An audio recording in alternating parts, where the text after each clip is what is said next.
Ver mejor a tu país, para ti y tu familia. La pasión por tu profesión es lo que te define, porque sabemos que eres bueno, pero queremos que seas el mejor. En la Escuela de Posgrado de la Universidad Norbert Wiener, creemos en ti. Por eso te impulsamos a alcanzar tu máximo potencial y luchar por tu pasión para seguir avanzando.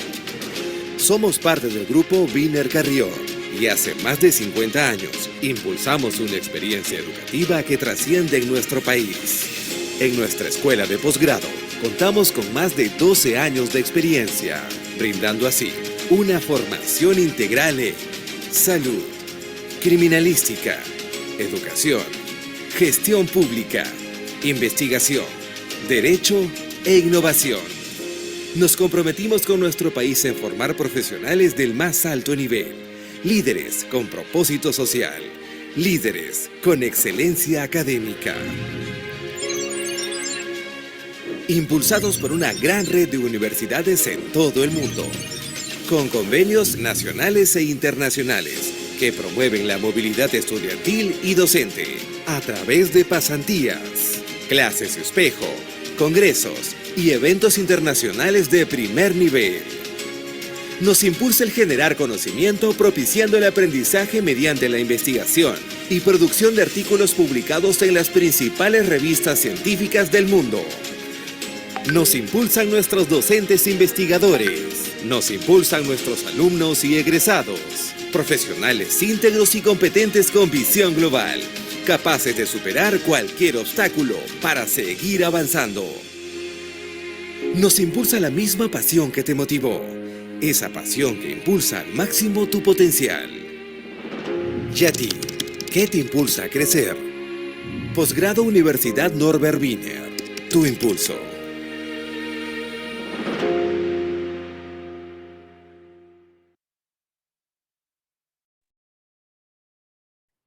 Muy buenas noches con todos. Mi nombre es Francesca Aragón.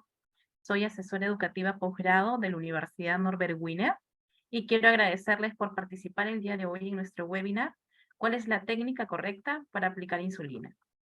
Deseo contarles por qué la Escuela de Posgrado de la Universidad Norbert Wiener es la mejor opción para iniciar su importante formación académica. La Escuela de Posgrado se encuentra entre las mejores universidades del país según Merco, Monitor Empresarial de la Reputación Corporativa. Ocupamos el top 15 del ranking de universidades 2021 por América Economía. Somos top 21 en producción científica según Scopus. Pertenecemos al Great Place to Work 2022 y renovamos este año también, 2023, y contamos con una certificación ISO 9001 que respalda nuestra calidad en los sistemas de gestión. Luego de conocer un poco más sobre nuestra escuela de posgrado, a continuación quiero presentarles a nuestra ponente, la licenciada Ángela Roncal, quien es experta en educación en diabetes del Hospital Nacional Arzobispo Loaiza. Bienvenida. Adelante, Ángela.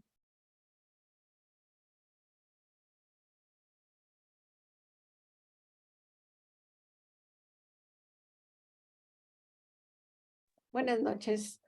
Encantado de estar esta noche con ustedes. Gracias a la invitación de la Universidad Norbert Wiener, de la unidad de posgrado. Y bueno, esta noche vamos a compartir algunas experiencias sobre la técnica correcta de aplicación de insulina. ¿Y se ve? ¿Estamos bien? Sí, logramos verlo. Sí se está viendo la presentación, ¿verdad? Sí, bien. Bueno, vamos a ir avanzando. Bueno, yo soy educadora en diabetes, responsable del programa de diabetes del Hospital Loaiza y bueno, ahí voy a compartir esta noche las experiencias que tengo sobre la educación en la técnica correcta de aplicación de insulina. Sabemos que la diabetes está creciendo a pasos agigantados y pacientes que están descontrolados llegan a tener que usar insulina.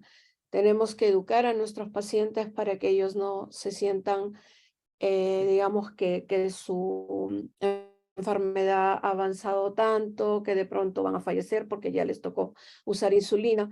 Entonces es un reto muy grande tener que enseñar, y no solamente a adultos mayores, sino a niños, porque depende del tipo de diabetes que ellos tengan, vamos a tener que hacer esta educación. Sabemos que en diabetes tipo 1, estos pacientes, que generalmente son niños, adolescentes, van a ser insulino dependientes. Y un paciente con diabetes tipo 2 podría ser insulino requiriente. En algún momento va a requerir usar insulina. Y bueno, la educación en este tema, en diabetes y especialmente en la técnica de aplicación de insulina, es muy importante, tanto que la falta de educación es tan grave como la falta de insulina. Eso también es un problema que ahora lo tenemos en los hospitales, porque en algunos momentos no existe o no se les provee a los pacientes insulina. Y entonces ahí sí es que estamos en graves problemas, porque tenemos que ver todo un contexto en el momento, digamos, un contexto integral que está acompañando a nuestro paciente al momento de educarlo, ya que tenemos que ver el tema casualmente de que si tiene un seguro, la situación económica, si es que tiene la insulina, si es que tiene los insumos para iniciar el tratamiento.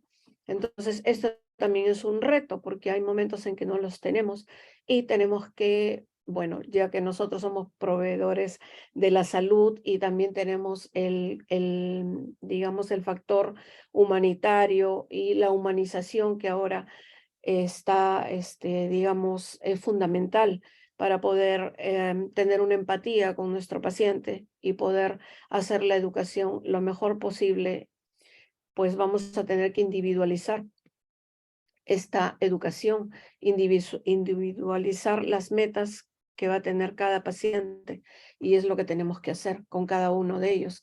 No podemos, digamos, reunir a todos los pacientes que de hecho no van a tener las mismas condiciones de edad, de tipo de diabetes, de las dosis o del tipo de insulina, que justamente todo esto es un campo un poco que no es tan pequeño y es un poco, digamos, minucioso cada módulo que podemos tocar en el tema de la educación, ya que también tenemos que tocar el tema psicológico y el tema de cómo se siente el paciente, cómo lo está abordando, cómo el paciente se siente identificado con que él va a ser el principal actor de su tratamiento. Entonces, todo esto va a ser muy importante y lo tenemos que tocar justamente en la educación. Pero bueno, hablando de la técnica correcta de aplicación de insulina, pues tenemos un foro en el cual, que es el FITER, que son las recomendaciones de un foro de expertos en cuanto a la técnica de aplicación de insulina. Entonces, esto existe de forma virtual, de forma física, que lo podemos ir repasando.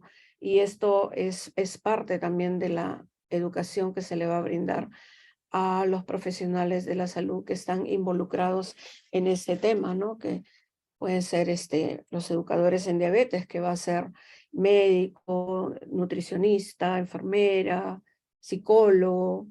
Todos ellos formamos parte del equipo multidisciplinario que vamos a brindar la educación al paciente. Y esta educación está centrada justamente en el paciente. Entonces, el paciente se tiene que hacer cargo, obviamente, si el paciente reúne las condiciones tanto físicas como mentales para poder realizar. Pero siempre vamos a tener que el paciente, por el temor que va a tener, no va a querer hacerlo, de pronto va a demorar un poco en poder realizar digamos, esta técnica, que a veces el paciente de un inicio piensa que no lo va a hacer, se rehúsa, pero ahí está la capacitación que vamos a tener nosotros como educadores en diabetes para poder reforzar los beneficios de esta terapia, en realidad terapia inyectable, que va a tener que hacerlo el paciente o reforzado por su acompañante o su familiar. Resaltar también los beneficios a largo plazo que va a tener la aplicación de la insulina. Y como les digo, basado en el, centrado en el paciente y con el soporte emocional y empático que nosotros le vamos a brindar. Para ello, bueno, empezando ya el taller, pues tenemos que indicarle que nuestro paciente pues tiene que tener los insumos para poder iniciar la educación, o sea, como es la insulina o una jeringa o dispositivos que ahora ya los tenemos acá en Perú y bueno, ya hace bastante tiempo, que son los lapiceros de insulina, lapiceros descartables con insulina precargada y con unas agujas especiales que son agujas para lapiceros de insulina. También tenemos otras formas de poder administrar insulina, como son las bombas de insulina, que también están aquí en Perú, diferentes tipos de bombas, las bombas conectadas con una conexión, digamos, que están pegadas, van a estar pegadas al cuerpo, y otras bombas que no necesitan ninguna conexión y que son, bueno, otras bombas, digamos, que las venden en Estados Unidos, pero que tenemos pacientes aquí en Perú que las usan, que es la Omnipod, esta que no tiene ningún cable, y las bombas de Medtronic que están conectadas hacia el paciente y que también son unos sistemas de asa cerrada porque están conectados con unos sensores que mandan la información a la bomba recalcula la dosis que se va a ir infundiendo, ¿no? Unas microdosis y constantemente va a estar ingresando esta insulina. Entonces, estas son las formas que podemos usar para colocar insulina. O sea, no solamente la jeringa, los lapiceros, sino las bombas. Y también tenemos un dispositivo que es un puerto en el cual este puerto, que va a ser como un catéter endovenoso que nosotros ponemos, entonces este va a ser un puerto subcutáneo por el cual va a ingresar la agujita sin ya producir dolor una vez que ya esté instalado en el paciente. Entonces, todas estas son las formas en las cuales podemos colocar insulina, y estas son todas las insulinas que tenemos aquí en Perú, que va a ser las insulinas humanas, que muy conocidas en los hospitales, tanto de salud como MINSA, que es la insulina NPH, que la tenemos por acá, y la insulina humana, la cristalina, y las dos pues vienen en presentaciones de viales. También existen en cartuchos, por ejemplo, tipo hospital de policía militar, tienen cartuchos de insulina con unos lapiceros recargables. También existen los lapiceros, como ya les mostré, y también existen las insulinas análogas, que las vamos a poder ver en este siguiente figura. Gráfico es muy didáctico para poder ver cómo funcionan las insulinas, qué tan rápidas son o qué tan lentas, qué tan planas. Existen entonces diferentes tipos de insulina. Las podríamos dividir en insulinas humanas e insulinas análogas, ¿verdad? Las insulinas humanas, como les decía, la NPH, la cristalina, y también tenemos algunas insulinas precargadas humanas. Y después también tenemos las insulinas análogas, que algunas son de acción más rápida que la cristalina y que son insulinas de acción ultra rápida, y algunas insulinas de acción lenta. Entonces, ¿por qué les muestro este gráfico? Porque en realidad nosotros tenemos que saber toda la farmacocinética de la insulina para poder educar a nuestro paciente, porque nuestro paciente va a venir con nosotros con alguno de estos tipos de insulina, y nosotros tenemos que saber la farmacocinética para poderlo educar. Si se va a tener que colocar antes de las comidas, después de las comidas, o si es una insulina plana que se va a administrar una vez al día. Bueno, para el caso de los viales, en realidad necesitamos estos tipos de jeringas que existen en el mercado, y que tenemos jeringas de 0.3, de 0.5. 0.3 significa que solamente va a tener 30 unidades, la de 0.5, 50, y la de 100 unidades.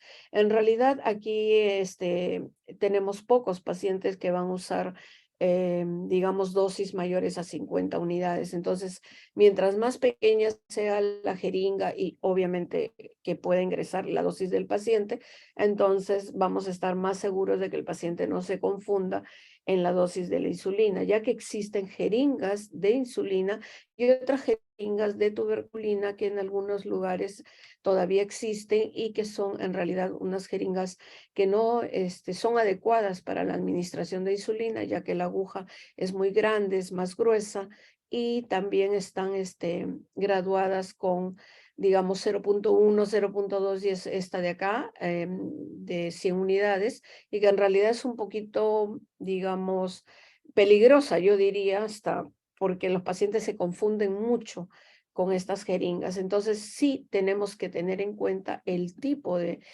jeringa que va a usar nuestro paciente. Una vez que el paciente tenga todos los insumos, pues vamos a darle un paso a paso de lo que él va a hacer y la demostración. El tip que tenemos nosotros y la recomendación es que el paciente él mismo se coloque la insulina delante de nosotros. Entonces, generalmente se recomienda que nosotros tengamos una jeringa y él también, y vamos haciendo la demostración y la redemostración de parte del paciente.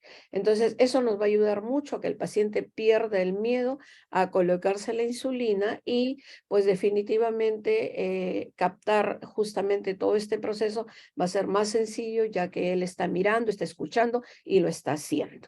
Entonces, eso va a ser muy importante, este paso a paso que lo vamos a ir haciendo, ¿no? Que obviamente el lavado de manos es muy importante, tener los insumos, luego la resuspensión de la insulina y, bueno, la técnica en sí de ingresar pues, el aire en el vial con la dosis que vamos a poder retirar posteriormente invirtiendo el vial y jalando. Esta parte va a ser un poquito difícil para el paciente, ya que nunca hubo una jeringa, un vial, y entonces nosotros tenemos que tener la paciencia para luego desinfectar la zona, escoger la zona donde vamos a colocar la insulina. Esta parte también es importante. El hombro, la parte del hombro es muy usada, pero en realidad no es una zona adecuada para colocar la insulina.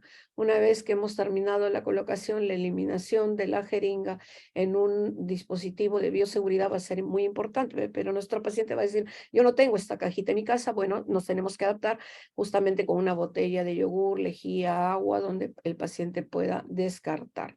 Entonces, esto va a ser muy importante que nosotros hagamos la, digamos, educación y tenemos, por ejemplo, este señor que ha venido como 4 o 5 veces, pero nosotros no le colocamos la insulina. Lo que hacemos es seguir evaluando cómo él está haciendo y en qué paso se está confundiendo o le falta reforzar un poco. Podemos estar 4 o 5 días que venga el paciente con nosotros hasta que logre hacerlo. También tenemos esta aplicación con estos dispositivos descartables con lapiceros, en el cual también tenemos que tener el material listo, tenemos que tener siempre lavado de manos, muy importante. Y bueno, estos dispositivos pues son un poco más sencillos, ya que tienen incluso un sonido al momento de graduar la dosis. Entonces, tiene algunos beneficios este tipo de lapiceros, de aplicadores de insulina. También usan una aguja pequeña en la cual nosotros tenemos que colocar la aguja, luego hacer el purgado, como lo hacemos siempre, para todo inyectable que tenemos, eliminar la gotita en la punta. Estas son las agujas en las cuales vamos a colocar en el lapicero, enroscándolas y luego hacer la prueba de seguridad. Después de haber hecho la prueba y ya nuestro selector de dosis está en 0, recién vamos a graduar la dosis. Una vez que ya tengamos la dosis, vamos a seleccionar la zona donde vamos a colocar la insulina previa desinfección con alcohol puro y esperar a que esto seque para que no produzca ardor en el paciente. Desinfectar la zona, si nuestro paciente ya se acaba de bañar, por ejemplo, no va a ser necesario este paso. Posteriormente vamos a ingresar en la zona elegida. Si es que necesitaremos hacer pliegue, lo haremos. Y si no, si tenemos una cantidad regular de tejido graso, por eso generalmente elegimos la zona del abdomen, ya que ahí hay más presencia de tejido graso. E ingresamos siempre en ángulo de 90, ya que nuestras agujas que vamos a usar van a ser muy pequeñas. Las agujas de jeringas son de 6 milímetros de largo y estas en lapiceros podrían ser hasta de 4 centímetros. Entonces, una vez que presionamos el botón, ingresa y ya hemos ingresado toda la dosis, le vamos a dar unos 10 o 15 segundos de tiempo antes de retirar la aguja también en un ángulo de 90 sin lesionar la piel al momento de retirar esta aguja.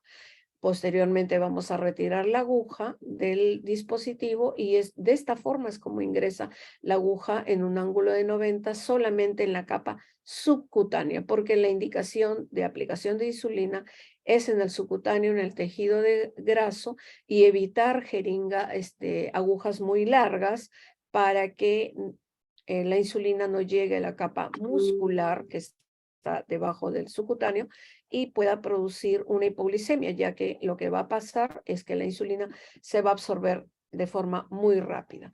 Tenemos varias zonas donde colocar la insulina. Como les decía, el abdomen es la zona donde tenemos más tejido graso.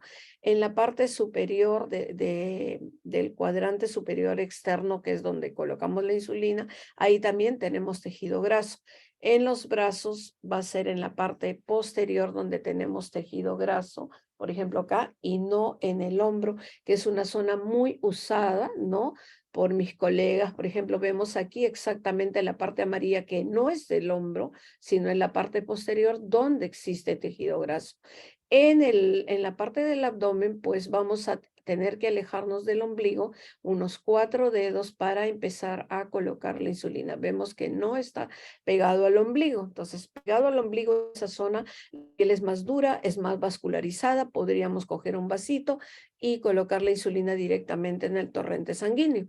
Entonces, sí nos tenemos que alejar para que tengamos el tejido graso, ¿no? Presente y la piel sea un poquito más suave y no producir dolor.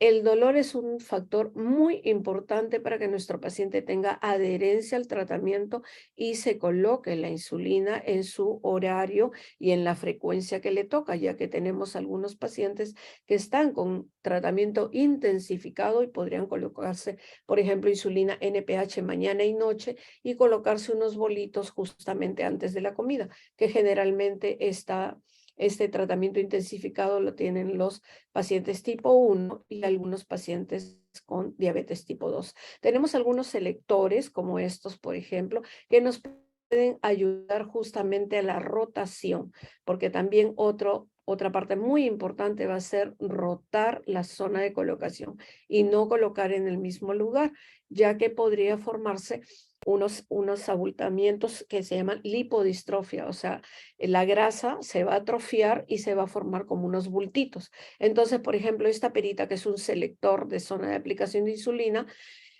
nos va a ayudar justamente a hacer esta rotación. Luego, a veces el paciente dice, ¿y qué efectos secundarios puede tener la insulina? Bueno, básicamente el efecto secundario va a ser que la insulina, que es una hormona que nos va a ayudar a regular los niveles de glucosa, entonces ese sería el primer efecto. Pero también podría tener un efecto que no sea tan beneficioso, digamos, como alergia a la insulina. En realidad yo no lo he visto de forma muy frecuente. Este es un caso y que, bueno, ameritó tomarle las fotos para poder enseñar que también existe alergia a la insulina. Ahora, la cadena de frío va a ser muy importante mantener la insulina en temperatura adecuada, que va a ser entre 2 y 8 grados. Y toda insulina, una vez que la abrimos, empezamos a usar tanto viales como lapiceros, en realidad en el inserto vamos a ver que el laboratorio garantiza la efectividad de la insulina unos 30 días. Entonces, en refrigeración la vamos a tener entre 2 y 8 grados y al medio ambiente puede estar entre 2 y 28. Pero como tenemos unos microclimas, o sea, diferentes climas aquí, costa, sierra, selva, y aún así en la costa, microclimas o acá en Lima, y no tenemos termómetros en todos los ambientes, pues la recomendación es mantener la cadena de frío, o sea, mantener en refrigeración nuestra insulina y retirarla unos 10 minutos antes de usarla para que se tempere y no produzca algún ardor al momento de colocarla por la diferencia de temperatura. Hay algunos efectos que pueden hacer que retrase la acción de la insulina, como va a ser el tabaco, el frío, por ejemplo, en el lugar de la inyección, ¿no? Haber puesto digamos, un hielo o que el ambiente esté muy frío, o una inyección demasiado superficial. A veces he tenido yo algunos pacientes que por el temor que tienen a la aguja, lo que hacen es colocar no una subcutánea, sino una subdérmica, que incluso se forma como una papulita, ¿no? Como si fuese una prueba de PPD, por ejemplo. Y sí, he tenido algunos pacientes y definitivamente la insulina no se va a absorber o va a estar muy retrasada su acción. Hay otros efectos que también van a hacer que la insulina se absorba muy rápido, como por ejemplo el ejercicio. Si tenemos niños o personas que van a salir a caminar o hacer actividad física, pues la parte del muslo, que también es otra zona donde se coloca la insulina, no es recomendable.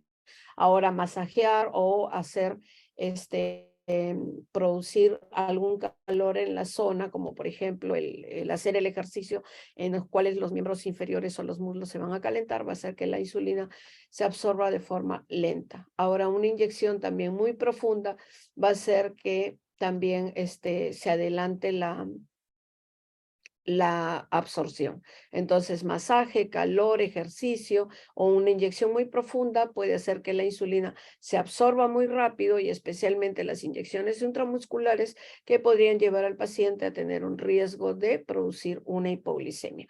Ahora, colocar en el mismo lugar, como les decía, la rotación es muy importante. Entonces, si nosotros estamos colocando en el mismo lugar la insulina, pues va a haber una zona de abultamiento que se llama lipodistrofia, y esto lo que va a hacer es reducir la absorción de la insulina, la captación también, y va a haber una fluctuación de los niveles de glucosa, tanto que podría llegar hasta la hipoglicemia. Entonces, esta fluctuación se llama variabilidad glicémica. Entonces, el paciente que nosotros no podemos entender, que se levanta con 80, 90, luego le sube a 250. Entonces, cuando hay mucha variación de estos niveles de glucosa, pues hay que hacer una revisión y ver cómo el paciente se está colocando la insulina. Entonces, esto, por ejemplo, que lo vemos muy frecuentemente, que colocan en el hombro, que incluso inclinan la aguja al momento de sacarla, que no rotan, entonces, o que rehúsan la aguja. Entonces, todo esto puede causar justamente esto que estamos viendo en el brazo de este señor. Y justamente cuando viene nuestro paciente, lo que tenemos que hacer es observar la zona donde se está colocando la insulina, y si tenemos la presencia de estos abultamientos, pues lo que tenemos que hacer es que el paciente deje de colocarse en esa zona por lo menos un mes o hasta 2 meses, hasta que esto baje, disminuya. Entonces tenemos que ubicar otras zonas donde nuestro paciente se va a estar colocando correctamente la insulina. Y como les comenté, el reuso de la aguja es el que puede producir los moretones, el dolor, y entonces obviamente también el riesgo de infección, ya que esta aguja reusada la segunda vez o la tercera ya no está estéril. Bien, entonces, consejos para llevar a casa. Es lo que siempre se recalca y se hace un feedback, digamos, al momento de terminar la educación al paciente. Vemos que, pues, la temperatura de la insulina, el medio ambiente al momento de aplicarla, ¿no? Entonces, hemos retirado de la parte central de la refrigeradora, y recalcar que la insulina nunca se congela, no debe de ir en el congelador, y tampoco se puede calentar o pasar los 28 grados, ¿no? Entonces, también con la técnica que le vamos a enseñar al paciente es justamente para evitar burbujas que podrían disminuir la dosis de nuestro paciente, ¿no? La dosis exacta que necesitamos. Para ello, las jeringas de insulina son adecuadas para que no coloquemos ni menos ni más, sino la dosis correcta. El alcohol, como les decía, al momento de desinfectar, esperar que se evapore para evitar algún error, algún ardor en el paciente. No rehusar agujas. Cuando vamos a ingresar la aguja, pues la tenemos que ingresar no tan despacito, ni tampoco, o sea, presionando tanto, o sea, como si fuese una daga, por ejemplo, sino ingresar rápidamente en la piel para evitar cualquier molestia o dolor que pueda presentarse al paciente. Siempre mantener la dirección de la aguja, ángulo de 90, tanto al momento de ingresar como al momento de retirar la aguja. Rotar la zona de aplicación, muy importante para evitar las lipodistrofias. realizar la resuspensión correcta, ¿no? Especialmente las insulinas de consistencia lechosa, tipo la insulina NPH, también insulina premezclada humana, y también existen en lapiceros insulinas premezcladas también. Y la temperatura adecuada de las insulinas, mantener la cadena de frío va a ser importante, muy importante, especialmente cuando estamos transportando también la insulina en casos de viaje, y depende pues a qué zona vaya, por ejemplo en costa, ¿no? Siempre tener pues un gel pack, un cooler en los cuales podamos transportar. Si es que van a viajar en avión, siempre se recomienda tener la receta a la mano, pues pueden llevar las jeringas y las agujas en la parte superior del avión, mostrando su receta, no van a tener ningún problema para poder transportar. Bueno, siempre decimos que tenemos que educar con amor, con paciencia y con empatía. Tenemos niños, tenemos adultos mayores en los cuales vamos a tener más paciencia y, como les digo, si el paciente requiere venir 4 o 5 veces, pues lo tenemos que hacer, porque tenemos que estar seguros de que el paciente lo va a hacer correctamente en su casa, sin la posibilidad de que se pueda confundir. Bien, no sé si hay alguna pregunta. ¿Quedó claro? Hola, Angelita. Oye, Bueno, muchas gracias. Yo creo que se ha quedado claro. Aquí hay algunas preguntas, mientras que de repente por ahí se animan a hacer algunas preguntas. Jadi pregunta si la aplicación de la insulina no es en ángulo de 45 grados. Bueno, sí, también existe esa posibilidad en un caso de que tuviéramos las jeringas de 17 milímetros de largo, o sea, unas jeringas, digamos, mal llamadas de insulina, pero que son las de tuberculina. En esos casos sí, y que en algunos centros todavía los tienen, o en provincia, tienen esas jeringas, y sí, hay que hacer el ángulo de 45. Y también, en un caso de que tuviéramos niños muy delgados, niños muy pequeños, aún teniendo una jeringa, por ejemplo, las de 6 milímetros, y este niño está muy delgado, pues tenemos que hacer el pliegue y sí, usar el ángulo de 45. Ujú.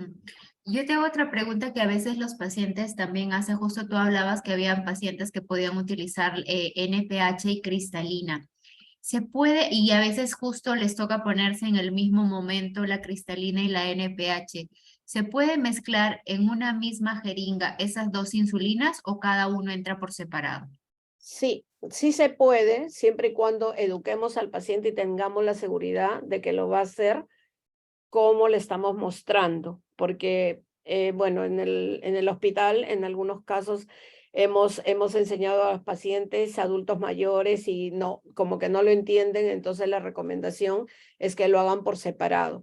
Pero sí, hay una técnica de que primero se carga la dosis de la NPH, por ejemplo, 10 de N, 5 de R.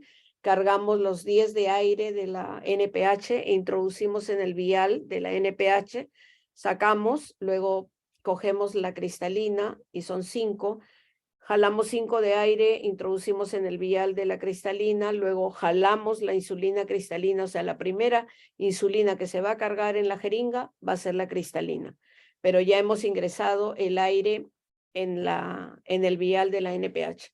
Luego ingresamos la jeringa en la NPH, como ya tenemos las 5 de cristalina, y jalamos con mucho cuidado hasta 15. Y eso lo hacemos, ¿por qué? Porque si no ingresamos el aire dentro de la NPH, al momento de ingresar las 5 unidades, que ya las tenemos en la jeringa, al momento de ingresar la aguja en la NPH, nos va a jalar hacia adentro y podríamos introducir la R dentro de la N y contaminar las dos insulinas. Y eso pasa a veces con los adultos mayores que no tienen esa habilidad, y entonces hay el riesgo de que contaminen sus insulinas. Entonces sí se pueden juntar en una jeringa las insulinas humanas. Las que no se pueden juntar ni se pueden combinar la aguja de una u otra son las análogas de lapiceros. O sea, no puedo sacar la aguja de Lantus, por ejemplo, para una pidra, o mucho menos jalar con una jeringa a pidra más Lantus. Definitivamente no se puede. tienen pHs diferentes. Acá hay varias preguntas. Las jeringas de la marca BD, que justo fuiste la que mostraste, ¿esas se aplican en qué ángulo? ¿45 o 90? Las DVD son de 6 milímetros de largo, son pequeñas. Entonces, si en un caso, o sea, tenemos que son la mayoría de los adultos tipo 2, por ejemplo, que tienen regular tejido graso en el abdomen, definitivamente con un ángulo de 90 lo podemos hacer. Ahora, con estas jeringas en niños, como explicaba, en niños pequeños, delgados, donde hay que hacer el pliegue, sí, nos toca hacer ángulo de 90 en algunos casos. Pues también tenemos algunos niños que tienen tejido graso en abdomen, que nos ha tocado ver, por ejemplo, niños que se ponen dosis muy altas de insulina y que tienden a tener grasita en el abdomen, ¿no? También, entonces, hay de todo. Hay niños con barriguita, digamos, y hay niños muy delgaditos. Entonces, sí, en un caso de que nosotros hagamos el pliegue y que aún así no tenemos, digamos, el colchoncito de tejido graso, lo tenemos que hacer en ángulo de 90. Incluso a mí me ha tocado hacer ángulo de 45. Me ha tocado hacer ángulo de 45 con aguja de 4 milímetros, con la aguja más pequeñita, hacer ángulo de 45. Eso todo va a depender de la cantidad de tejido graso que tenga nuestro paciente, ¿no? Y también la otra recomendación es que lo hagamos, si es en el abdomen, sentaditos, cosa que así nos sale un poquito, un rollito, digamos, más sencillo, ¿no? Pero si tienen alguna duda, bueno, el ángulo de 45, lo que pasa es que a veces, como les decía, algunos hacen el ángulo de 45, pero no tanto de 45 que hasta colocan la inyección subdérmica, digamos, no una subcutánea, sino ya la ponen muy superficial y se forma como una papulita. Otra pregunta es, ¿cómo saber si la persona tiene alergia a la insulina? Bueno, cuando se presenta justamente eso que les he mostrado en la foto, esa reacción alérgica, de pronto se está colocando la insulina y vemos esa reacción. Lo que se recomienda es que cambie de zona. Cambia, por ejemplo, el brazo, cosa que pasó. O sea, las dos fotos, una foto es de brazo y otra foto es de abdomen. Cambió hacia el brazo y volvió a presentar la misma reacción. Entonces, definitivamente, bueno, esa foto es de una insulina análoga. Entonces, se regresó, sí, justamente, o la indicación ya fue con una insulina humana y justamente la paciente ya no presentó esa reacción. Bueno, aquí preguntan, bueno, esta pregunta, pero creo que esa es de acuerdo al tratamiento médico, pero tú ahí confirma. Dice, primer requisito que se opte para un tratamiento de insulina. Bueno, deme uno de cajón, pero, Sí, ¿no? claro. Bueno, digamos las indicaciones, ¿no? De insulinoterapia, obviamente, deme uno. Prequirúrgico, por ejemplo, un paciente que obviamente está descontrolado y que necesita una cirugía de emergencia, en gestación con niveles, digamos, elevados de glucosa, más de 130, en caso de COVID, que obviamente se indicaba, pacientes que usan glucocorticoides, pacientes con tuberculosis, pacientes con cáncer, y pacientes obviamente que tienen de 9 o 10 más de glicosilada y que tienen, bueno, la indicación de su médico, o pacientes que están con cetoacidosis, pacientes con pie diabético, que están muy descompensados. Entonces, todos ellos son pacientes candidatos, ¿no?, a usar insulina. Y aquí una pregunta, ¿en qué zona se absorbe mejor la insulina en la mañana y en la noche? Bueno, ¿Hay también alguna va a depender preferencia? del tipo de insulina, ¿no? Bueno, en la zona del abdomen nos dice que se absorbe más la insulina en lo que son humanas, porque en las insulinas análogas, en cualquier zona, brazo, muslo, abdomen, se va a absorber de igual forma.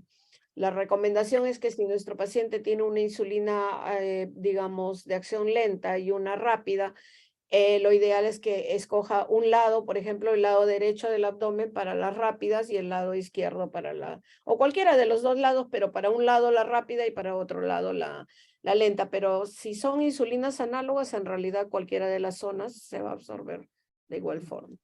Genial. Bueno, y aquí hay una pregunta que porque tiene que ver de alimentación, pero igual tú después, Angelita, tú sabes mucho de alimentación también ya.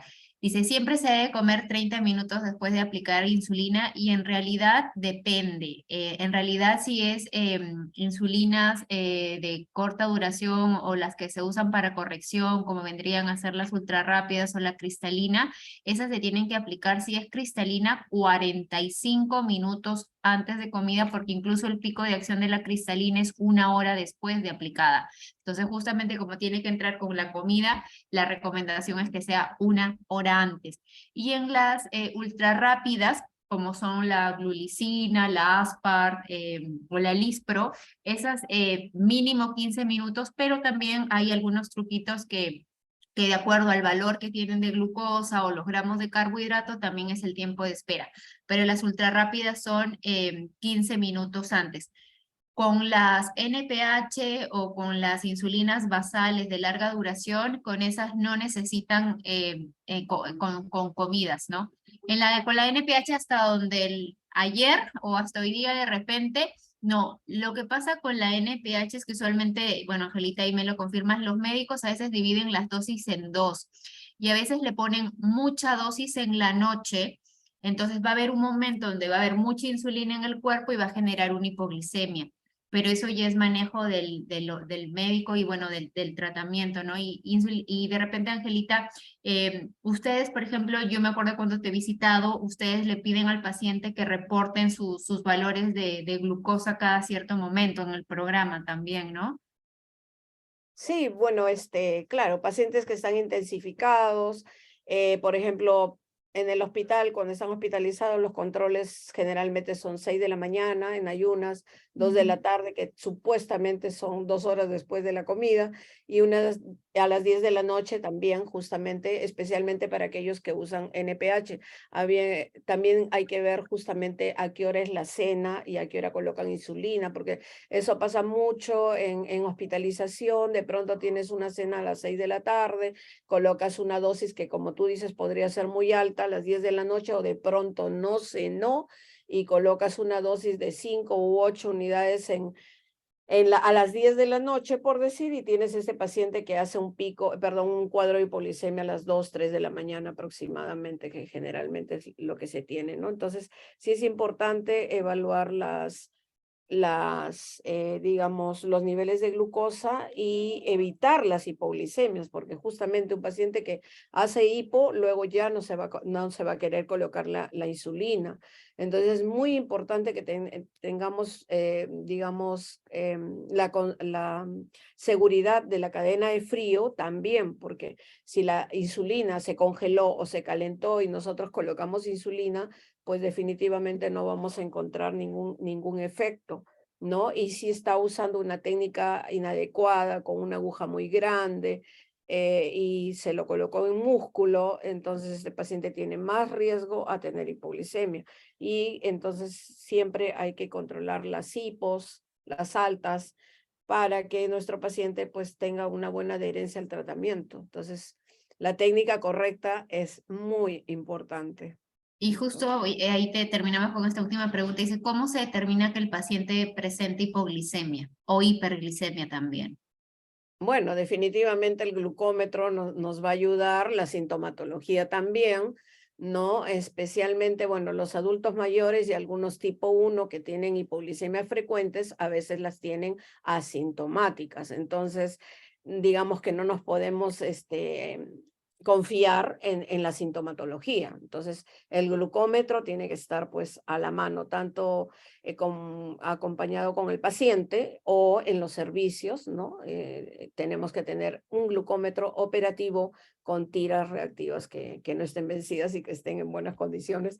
Y además a veces tienen glucómetros en casa y no saben usarlo. Entonces también todo eso va de la mano con una técnica correcta de aplicación de insulina y también evitar, ¿no? Este tema de hiper y de hipoglucemias. Sí. Bueno, aquí ya para terminar, bueno, y ahí te doy los agradecimientos que te están haciendo por aquí, pero dice, ¿qué pasa si el paciente hace hiperglicemia 1 hora después de la NPH sin comer nada? Ahí es manejo, ¿no? El paciente hace, perdón, Hiperglicemia 1 hora después de la puesta de NPH, sin haber comido nada. Bueno, ahí tendría yo que verificar la cadena de frío de la insulina, luego el tiempo que yo ya abrí la insulina, de pronto ha pasado el mes. Después la técnica de aplicación, que como les decía, podría haber sido una aplicación muy superficial. Y verificar, bueno, de pronto el paciente comió muy tarde en la noche, ¿no? Verificar qué es lo que está comiendo el paciente, o de pronto un cuadro de infección que puede hacer también que la glucosa suba. Y o también los periodos largos de ayunos que también hacen que la glucosa suba, o de pronto que si tuvo un cuadro de hiperglicemia de hipo, y podría ser una hiperglicemia reactiva también a que hayas dado mucho carbohidrato, ¿no? O sea, hay muchas preguntas ahí O para ejercicio también, o ¿no? también. Ujú. Bueno, Angelita, aquí te felicitan, muy didáctica la exposición por la importancia ante el requerimiento del paciente con la insulinoterapia. Quedó muy claro, excelente ponencia. No sé si alguien tuviera alguna otra pregunta, si no, bueno, Angelita, agradecerte por la presentación. Angelita forma parte de los profesionales que ya nos vienen acompañando también en el diplomado, así que esperemos se animen para que, como vean, Angelita sabe mucho y pueda seguir instruyéndonos en este mundo de la insulinización o de la terapia con insulina. Muchas gracias, Angelita. No, gracias a ti, gracias a todos los participantes y bueno, los esperamos.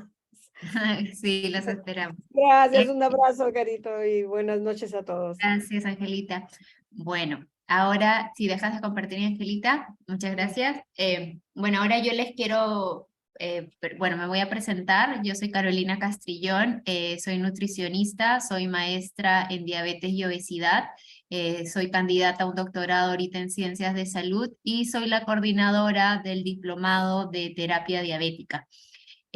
Quiero presentarles, ya estamos justamente este sábado terminando la primera promoción de este diplomado en terapia diabética y quiero presentarles o darles a conocer cómo es que vamos a trabajar o cómo ya estamos trabajando este diplomado. Bueno, el diplomado, como ya muy bien lo dijo Francesca, bueno, la universidad se encuentra dentro de las top 15 en América Latina, de acuerdo a Merco, está dentro de también producción científica, se encuentra dentro de del top 21 universidades y forma parte del Great Place to Work, que da una certificación, aparte de la certificación de ISO 9001. El diplomado nace como muchos de nosotros profesionales de salud. El objetivo del programa justamente es brindar a todos los profesionales de salud que tengamos contacto con pacientes con diabetes, en brindarnos las herramientas necesarias para poder educar a nuestros pacientes, ¿no? Ya que sabemos que, pues, según el estudio PeruDiaf realizado en el 2015, la prevalencia de diabetes en nuestro país está alrededor del 7%, y de ese 7%, el 3 punto y fracción no sabe que tiene todavía diabetes mellitus. Entonces es muy importante y cada vez más seguramente ustedes pueden estar viendo pacientes con esta patología y todos podemos saber un poquito más para poder ayudar en la especialidad, ya que el manejo de la persona con diabetes es parte de un equipo multidisciplinario, como muy bien lo dijo Angelita, centrando al paciente como protagonista de su enfermedad. La metodología es activa, ahora les voy a explicar un poquito. El plan de estudio cuenta con la última evidencia en información. Utilizamos como base el Standard Care de la Asociación Americana de Diabetes. Utilizamos la plataforma RunaChai que nos brinda la universidad, y los docentes, tenemos docentes, el 80% son docentes peruanos y el 20% son docentes extranjeros. ¿Quiénes pueden participar del diplomado? Todo profesional de salud que desee ampliar sus conocimientos, que trabaje con pacientes con diabetes y que, bueno, quiera fortalecer justamente las competencias en este mundo de la diabetes. Y la diabetes, como muy bien lo decía Angelita, pues usualmente nosotros conocemos la diabetes tipo 1, que son los insulinos requirientes, la diabetes tipo 2, que es la que está asociada a hábitos alimentarios, pero probablemente muchos de ustedes estén trabajando con pacientes con diabetes gestacional.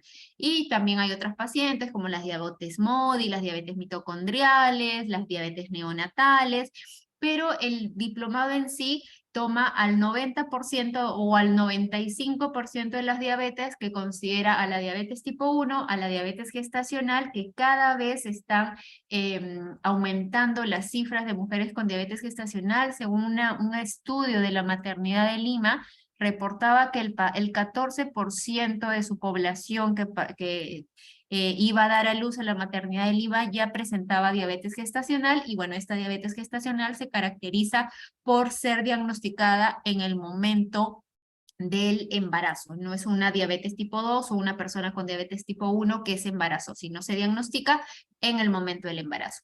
Entonces, como la diabetes tipo 2 tiene como factor de riesgo a la obesidad, el primer módulo justamente trata sobre obesidad, el síndrome metabólico, que también es una serie de factores que justamente van a desarrollar a la diabetes tipo 2. La diabetes tipo 2 ya hablamos de fisiopatología, de un poquito de complicaciones también. La diabetes tipo 3 en el módulo 3 tocamos a diabetes gestacional y diabetes tipo 1. En el Perú tenemos la suerte de contar con muy buenos profesionales en esta rama. Por ejemplo, el módulo 1 lo dicta la doctora Sonia Chía. Ella trabaja con diabetes tipo 2 de hace mucho tiempo, es participante también de ADIPER. El módulo 2 lo dicta la doctora Carolina Sarri, endocrinóloga del hospital Loaiza, pero también ella realiza práctica privada y capacita y es docente universitaria. El módulo 3, que es diabetes gestacional y diabetes tipo 1, lo dicta el doctor Edwin Acho, la parte de diabetes gestacional. La parte de diabetes tipo 1 lo dicta la doctora Paola Cifuentes, que trabaja en el Hospital de Villa El Salvador en el programa justamente de personas con diabetes tipo 1.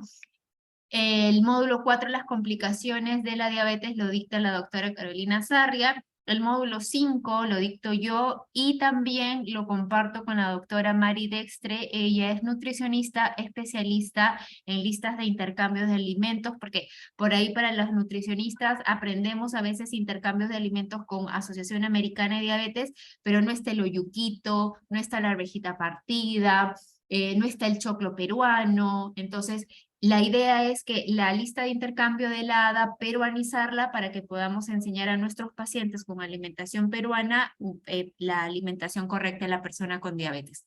Y también nos acompaña en el módulo 5 la licenciada Carol Arévalo. Ella es también maestra en diabetes y obesidad. Ella es de Colombia, de la Universidad Javeriana, y ella trabaja desde hace mucho tiempo con personas con bombas de insulina, usualmente diabetes tipo 1, entonces ella nos da la clase de diabetes de alimentación en diabetes tipo 1.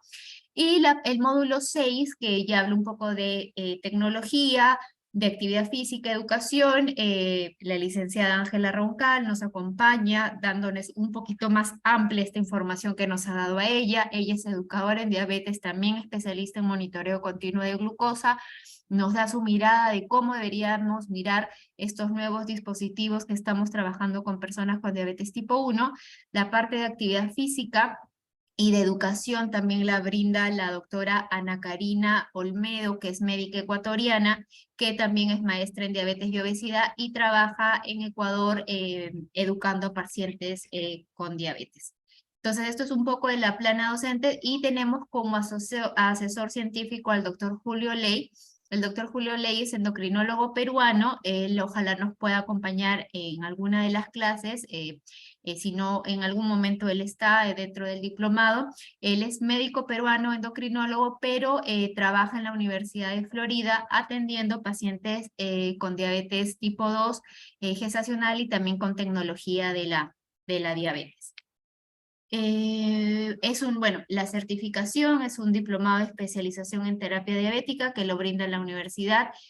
es muy importante en cada módulo, hablando un poquito ya de la parte de repente educativa y de las notas, que a veces eso nos puede preocupar un poquito, en cada módulo son 4 sábados, las clases son los sábados de 2 a 8 de la noche, todas las clases son grabadas.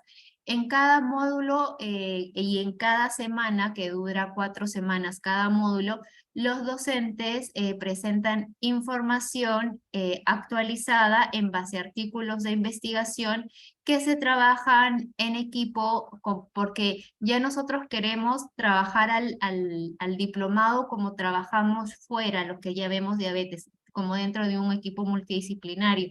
Hemos tenido la suerte que en este diplomado hemos tenido médicos, nutricionistas, enfermeras, obstetrices, hubo por ahí también algún químico farmacéutico, un par de biólogos también, obstetras. Entonces trabajar dentro del equipo multidisciplinario para que cada uno pueda mirar desde su ángulo el manejo en cada módulo. Se trabaja cada sábado, se pone la nota, por así decirlo. Los exámenes solamente hubieran si si faltara a una de las clases, porque tenemos la idea vemos que nos está funcionando, que creemos que uno aprende haciendo y no solamente escuchando, sino poniendo en práctica lo que vamos aprendiendo. Entonces cada módulo dura de 4 semanas, las notas son semanales, por eso es importante participar. Si por A o B no se pudiera participar, ahí sí se deja una encuesta de 5 preguntas de acuerdo a un artículo de investigación para que la persona pueda responderlo en la siguiente semana. Y las 3 semanas de cada módulo son teorías con revisiones de artículo, y la 4ª semana los docentes presentan casos clínicos de sus pacientes para que puedan ser desarrollados y evaluados por los participantes del diplomado y se pueda llegar a consenso. Y como les decía, nos importa mucho el aprender haciendo, ¿no? Entonces ese es un poquito de cómo estamos trabajando el diplomado. Los invitamos a participar, espero se puedan animar. Y bueno, los dejo con Francesca, que les quería dar la última información de este webinar. Muchísimas gracias, Carolina. Quiero comentarles la información general referente a este diplomado que estamos próximos a iniciar este 1 de abril. Contamos aún nosotros con algunas vacantes si se encuentran interesados en participar.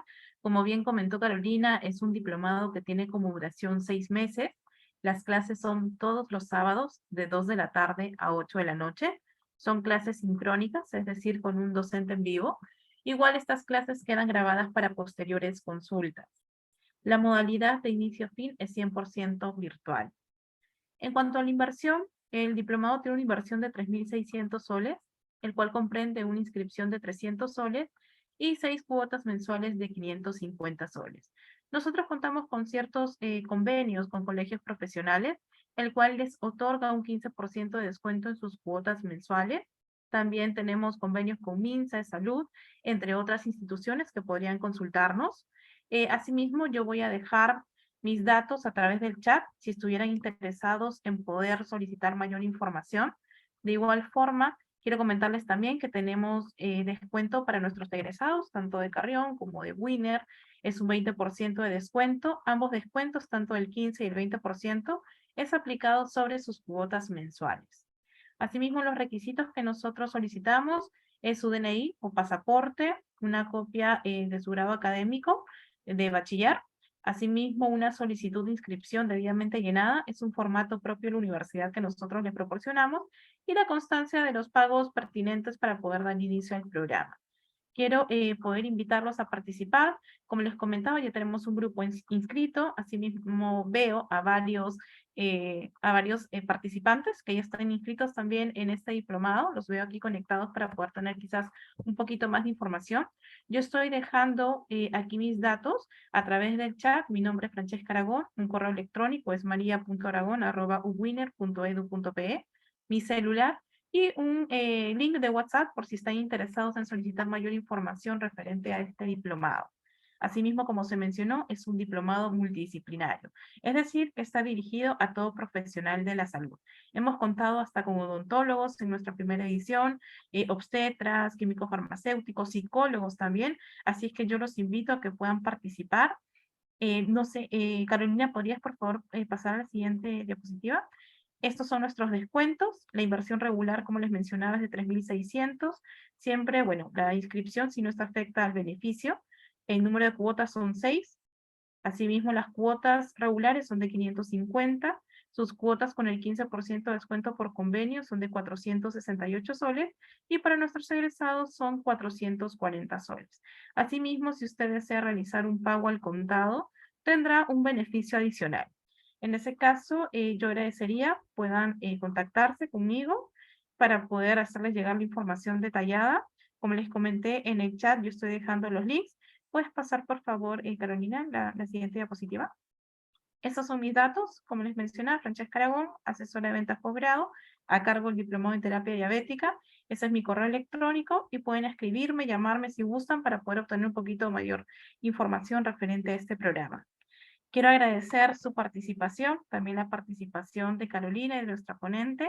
Asimismo, quiero saber si tienen alguna consulta, podrían abrir su micrófono o en su defecto también a través del chat para poder absolver cualquier duda, sea tanto académica o de la parte que veo un poquito más yo, que es la comercial.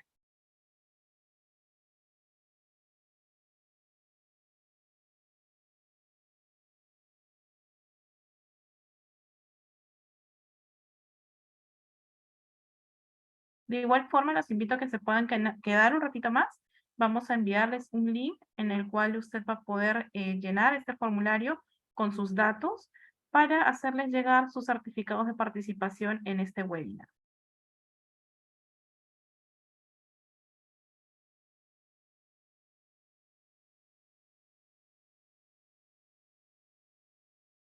No sé si tienen alguna consulta, podrían levantar quizás la mano, escribirla a través del chat. Acá tengo una consulta de Adi. Me comenta si los descuentos son acumulativos. Te comento, nosotros sí acumulamos los descuentos, pero tenemos un descuento por convenio y un descuento por pago al contado. Es decir, un descuento por convenio es del 15% de descuento, y si usted realiza un pago al contado, tendrá adicionalmente un 5% de descuento, es decir, que estamos hablando de un total del 20% de descuento en sus cuotas mensuales. Ese es el descuento acumulativo que nosotros podríamos manejar.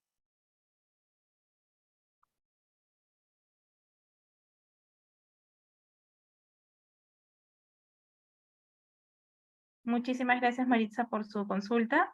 Nosotros, bueno, ya hemos cerrado un primer grupo de inscripciones. Aún todavía contamos con vacantes. En este momento tenemos 7 vacantes, por si estarían interesados en participar. Todavía tienen la opción. Estamos recibiendo inscripciones, quizás hasta la siguiente semana. Como les comentaba, solo tengo 7 vacantes, por lo que sí agradecería de estar interesados, puedan escribirme para culminar el proceso de inscripción o brindarles mayor información y puedan tomar una decisión.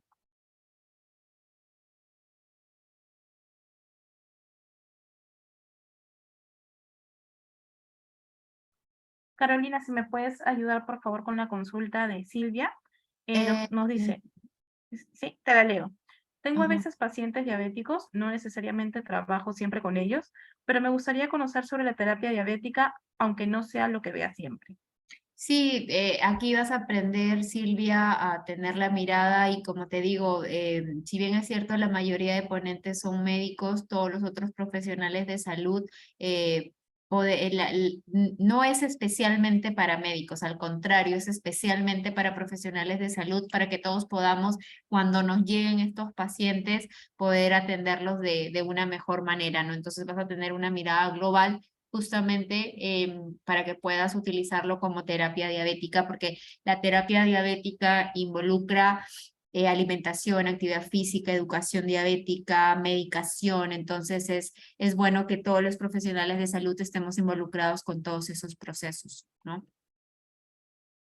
Y por aquí alguien puso, si en caso estén de turno algún sábado, si se les dificulta entrar, como les decía Yesenia, no hay problema si lo avisan, no, yo como soy la coordinadora me pueden enviar un WhatsApp durante la semana, Carolina, mira, ¿sabes qué? Este sábado no puedo entrar, perfecto, les envío, como dijo Francesca, las clases van a estar siempre grabadas, ustedes incluso las pueden visualizar muchas veces después porque se graban automáticamente en el sistema, pueden visualizarla y responden a un cuestionario de 5 preguntas sobre un artículo de investigación que el doctor o la doctora o la persona que estemos encargado de esa clase les brindará. Y así cosas que tienen la calificación. Muchísimas gracias, Carolina. Muchísimas gracias a todos por participar. Les estoy dejando en este momento el link para que puedan registrar sus datos y emitir sus certificados.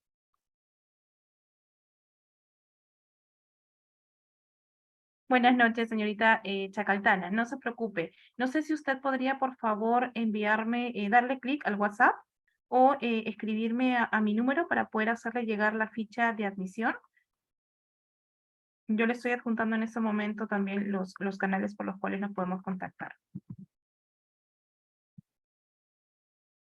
Mientras tanto, agradecería de repente si alguien por ahí tiene alguna otra consulta, sea tanto la parte académica, referente al programa, este diplomado, comentarles que este diplomado cuenta con 24 créditos académicos.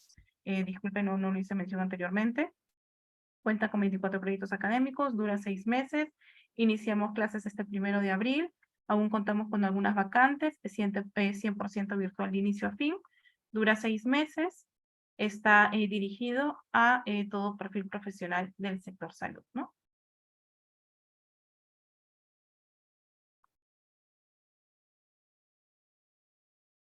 Les he adjuntado el link para que puedan llenar sus datos. A ver, lo estoy volviendo a juntar en este momento.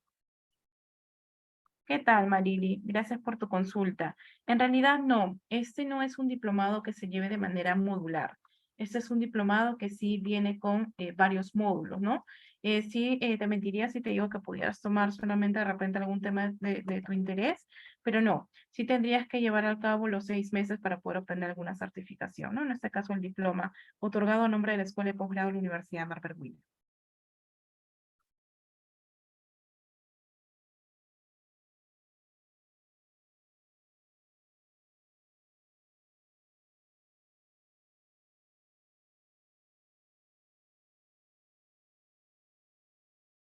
Les acabo de adjuntar nuevamente el link para que se puedan inscribir, llenar sus datos para emitir sus certificados. No sé si los puedan ver, por favor. Lo acabo de mandar nuevamente de manera individual, ya no le he puesto ningún texto.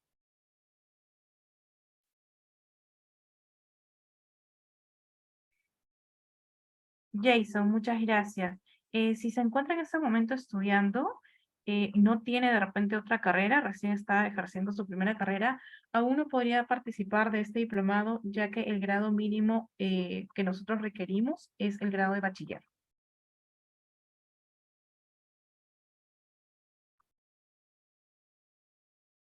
Creo que ahora sí pueden ver el link.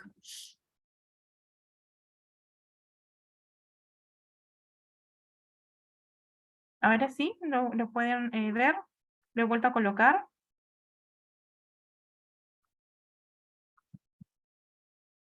Asimismo, vuelvo a colocar también mis datos para que lo puedan hacerle clic, puedan consultarme referente al programa. Cualquier consulta que tuvieran también, si no la puedo responder yo, lo puedo trasladar a Carolina, y Carolina también gustosa va a poder Sí. absolver cualquier duda o consulta. Les dejo el correo también, que pueden ustedes cualquier duda que tengan, hacérmela llegar. Ese es el diplomado, el correo que yo manejo en la universidad y por ahí cualquier duda que ustedes tengan también lo pueden hacer llegar.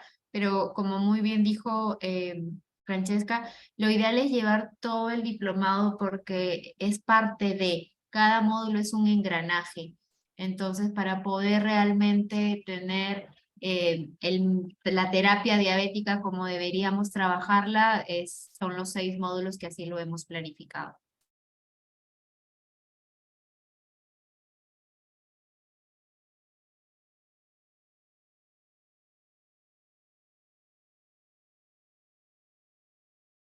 Carolina, quizás podrías ir contándonos cómo es la evaluación, el desarrollo de las clases para que puedan tenerlo un poquito más claro mientras van llenando sus datos para la obtención del certificado de este webinar. Claro que sí. Bueno, son 6 módulos. Cada módulo está dividido en 4 sábados. Las clases se realizan los sábados de 2 a 8 de la noche, de 2 de la tarde a 8 de la noche. Las primeras horas de cada clase se da la parte teórica sobre cada tema que se ha considerado para esa clase. Luego, en grupo se trabajan artículos científicos actuales que los docentes nos brindan y se hace una presentación de estos artículos en equipo para incentivar el trabajo en equipo. Y de esa manera se tiene la nota de esa semana. Las 3 primeras semanas de cada módulo, salvo el módulo 3, se desarrollan de la misma manera y en la 4ª semana se desarrollan casos clínicos de pacientes reales sobre el tema tratado las 3 semanas anteriores. Cada clase es grabada completamente y ustedes pueden tener acceso no solamente a las clases, sino también a los artículos que los docentes envían, a las grabaciones de las clases también. Y durante todo el diplomado, por ahí si tuvieran algún paciente con alguna situación en particular, pueden contactar a los docentes y ellos podrían estar ayudándolos. Carlos Ábalos. Esta exposición estará grabada, sí, después seguramente Francesca te la va a poder hacer llegar Carlos, sin problema. Sí, ¿qué tal? ¿Qué tal, señora Valo? Sí, nuestros webinars siempre quedan grabados. Usted lo va a poder revisar tanto en nuestra página de Escuela de Posgrado de la Universidad Norbert Wiener, a la cual también hago la invitación a todos para que puedan seguirla. Y asimismo también se la puedo compartir, no se preocupen. Ahora por interno voy a solicitar el link y yo se lo estoy proporcionando. Gracias. Y bueno, el tercer módulo, que sí es diabetes tipo 1 y diabetes gestacional, es como si fueran 2 micromódulos, ¿no? En la primera y la tercera clase se desarrolla la clase teórica, se desarrollan los artículos sobre las patologías y en la segunda y en la 4ª semana se desarrollan los casos clínicos, ¿no? Con evidencia, siempre tratamos de que tengan la evidencia actual y que puedan ustedes, como les digo, ayuda mucho que los otros profesionales de salud que no somos médicos, siempre es importante que sepamos cómo actúan los medicamentos, la parte médica y es importante que también en mi caso yo soy nutricionista, los otros profesionales de la salud me importa que sepan sobre alimentación, lo básico, que puedan ayudarnos porque a veces los pacientes tienen vergüenza en preguntar a un profesional de salud y a cualquier otro le podrían preguntar y nuestra intención es que sea trabajo en equipo de todos los profesionales de salud para tratar de alguna manera de disminuir la progresión de diabetes en nuestro país. Pero todas las clases son grabadas. Muchísimas gracias, Carolina. Muchísimas